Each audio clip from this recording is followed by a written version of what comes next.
Hello दोस्तों, the Acharya classes में आपका स्वागत है। तो आज की इस क्लास में हम बात करेंगे फिजिक्स की। ठीक है, इसका पहला सेट। और इसका पहला सेट क्या है तो देखिए 346 एफएस। ठीक, तो इसकी आपको बता दें 3 वीडियो अपलोड कर दी गई है और आज की जो वीडियो होगी वह चौथी वीडियो होगी। तो चलिए वीडियो को आप शुरू करते हैं। देखिए दोस्तों, इसको हम एक एक क्वेश्चन आपको हल कराते चल रहे हैं।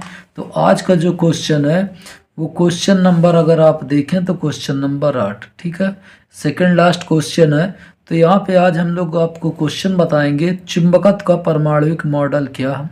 इसके आधार पर अनुचुंबकीय, प्रतिचुंबकीय और लव चुंबकीय पदार्थों में विभेद कीजिए।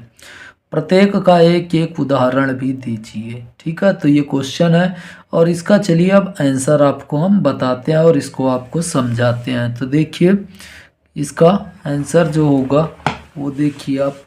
तो देखिए लिखेंगे क्या, चुंबकत्व का परमाणु। ठीक है, क्या लिखेंगे, चुंबकत्व। तो देखिए आपको लिखना कैसे होगा, हेडिंग डालेंगे चुंबकत्व का परमाणुविक मॉडल।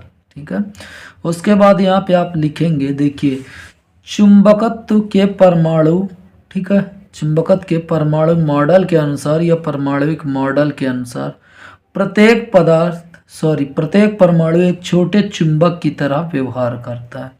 तो अगर आप देखें जो भी परमाणु होगा, ये परमाणु बना दिए हैं, तो ये परमाणु जो होगा, ठीक है, एक चुंबक की भांति छोटे चुंबक की तरह व्यवहार करता है।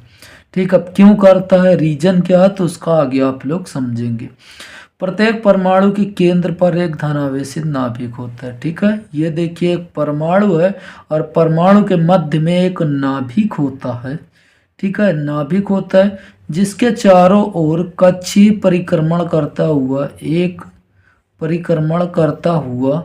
इलेक्ट्रॉन एक धारा लूप अथवा चुंबकीय द्विध्रुव की भांति व्यवहार करता है। अब ये जो देखिए इलेक्ट्रॉन है, ठीक है, इलेक्ट्रॉन जब घूम रहे हैं तो देखिए धन आवेशित नाभिक जो होगा धन आवेशित होगा और ये ऋण आवेशित। और आपने चुंबकीय द्विध्रुव पढ़ा होगा कि वह चुंबकीय द्विध्रुव, इसमें आप लोग चुंबकीय द्विध्रुव में पढ़े होंगे कि एक धन आवेशित होता है और एक ऋण आवेशित। किसी चुंबक का एक धन आवेशित और दूसरा ऋण आवेशित। तो यहाँ पे भी ये सेम काम कर रहा है। क्या काम कर रहा है, तो देखिए नाभिक जो है धन आवेशित है और ये ऋण आवेशित। तो ये चुंबकीय द्विध्रुव की भांति, ठीक है, चुंबकीय द्विध्रुव की भांति ये कार्य करेगा। ठीक है, तो देखिए अगर चुंबकीय क्षेत्र है, ठीक है, एक अगर प्लस है और एक माइनस, तो वह चुंबकीय द्विध्रुव की भांति व्यवहार करता है। इसी कारण इसमें चुंबकीय आघूर्ण उत्पन्न होता है। ठीक है, यही कारण है कि यह चुंबकीय द्विध्रुव की भांति कार्य करता है, जिसके कारण इसमें क्या, चुंबकीय द्विध्रुव आघूर्ण उत्पन्न होता है। इलेक्ट्रॉन कक्षीय परिक्रमण के अतिरिक्त अपनी दूरी पर घूमते रहते हैं। ठीक है, ये जो इलेक्ट्रॉन है वह अपनी ये दूरी मतलब अपनी ही इस कक्षा में घूमते रहते हैं। ठीक है, इसे चक्रण कहते हैं। इस विधि को, ये जो घूमती रहती है, इसे चक्रण बोलते हैं। ठीक है, इसी प्रकार इलेक्ट्रॉन की कक्षीय परिक्रमण, ठीक है, कक्षीय ये मतलब अपने कक्षा में जो परिक्रमण कर रहा है, परिक्रमण और चक्रण गति। ठीक है, चक्रण गति का यहाँ पे क्या मतलब है कि जो ये देखिए इलेक्ट्रॉन है, अगर ये घूमेगा तो देखिए पहले इधर सीधा जाएगा, फिर ऐसे घूमते हुए, तो ये चक्रीय गति करेगा। चक्रीय गति दोनों के कारण चुंबकीय आघूर्ण उत्पन्न होता है। ठीक है, अब देखिए प्लस ये माइनस, अब ये लगातार घूमता रहता है, जिसके कारण क्या, चुंबकीय आघूर्ण उत्पन्न करता है। इसी कारण से अलग अलग पदार्थों में चुंबकीय गुण अलग अलग होता है। ठीक, तो आप इसको एकदम आराम से ऐसे समझ लीजिए कि देखिए चुंबकत्व के परमाणु मॉडल के अनुसार जो प्रत्येक परमाणु मतलब कोई भी परमाणु होगा, तो परमाणु एक छोटे चुंबक की तरह कार्य करता है। छोटे चुंबक का मतलब जो चुंबक अपनी ओर आकर्षित करता है, तो यह छोटे चुंबक की तरह व्यवहार करता है। ठीक है, अब रीजन क्या है, क्योंकि परमाणु के केंद्र में धन आवेशित नाभिक होता है और नाभिक के चारों ओर जो कक्षाएं होती है इसमें इलेक्ट्रॉन होता है। इलेक्ट्रॉन ऋण आवेशित और नाभिक धन आवेशित होने के कारण, ठीक है। नाभिक धन आवेशित और इलेक्ट्रॉन ऋण आवेशित होने के कारण इलेक्ट्रॉन जो होता है इसमें अपनी परिक्रमा करता रहता है, ठीक है। इतने में ये क्या करता रहता है, परिक्रमा करता रहता है, मतलब घूमता रहता है, ठीक है। तो जब एक धन आवेशित होगा और दूसरा ऋण आवेशित हो जाता है तो ये चुंबकीय द्विध्रुव की भांति व्यवहार करने लगता है, ठीक है। चुंबकीय द्विध्रुव की भांति व्यवहार करने लगता है तो यहाँ पे जो इलेक्ट्रॉन घूमता रहता है, ठीक है, एक धन आवेशित दूसरा ऋण आवेशित, तो ये घूमने के कारण यहाँ पे द्विध्रुव आघूर्ण, ठीक है, चुंबकीय आघूर्ण हो जाता है। अब देखिए यहाँ पर जो इलेक्ट्रॉन होगा वह भैया जैसे घूमता रहेगा उसे चक्रण कहते हैं, मतलब जिस दूरी पर घूमता रहता है उसे चक्रण कहते हैं, ठीक है। और इसी चक्रण और वृत्तीय गति के कारण, चक्रण और वृत्तीय गति के कारण चुंबकीय आघूर्ण उत्पन्न होता है। इसी कारण से जो चुंबकीय गुण होगा अलग अलग होगा, ठीक है। इसके बाद अगर आप लोग देखें तो आगे क्या बोला है, इसके आधार पर, ठीक, क्वेश्चन में क्या बोला था, इसके आधार पर अनुचुंबकीय, प्रतिचुंबकीय और लौह चुंबकीय पदार्थों में विभेद कीजिए।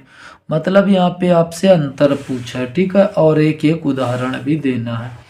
तो इसको आप लोग समझ लीजिए, ये एकदम छोटी छोटी परिभाषाएं हैं, ठीक। पहले अनुचुंबकीय पदार्थ, तो अनुचुंबकीय पदार्थ क्या होते हैं, तो जो पदार्थ बाह्य चुंबकीय क्षेत्र में रखने पर बाह्य चुंबकीय क्षेत्र की दिशा में क्षीण चुंबकत्व प्राप्त कर लेते हैं, अनुचुंबकीय पदार्थ कहलाते हैं।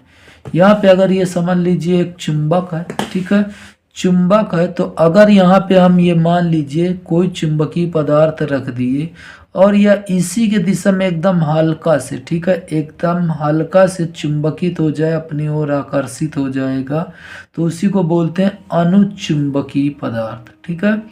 तो वे पदार्थ जो किसी चुंबकीय क्षेत्र में रखने पर चुंबकीय क्षेत्र की दिशा में हल्का से चुंबकित हो जाता है, उसी को अनुचुंबकीय पदार्थ कहते हैं।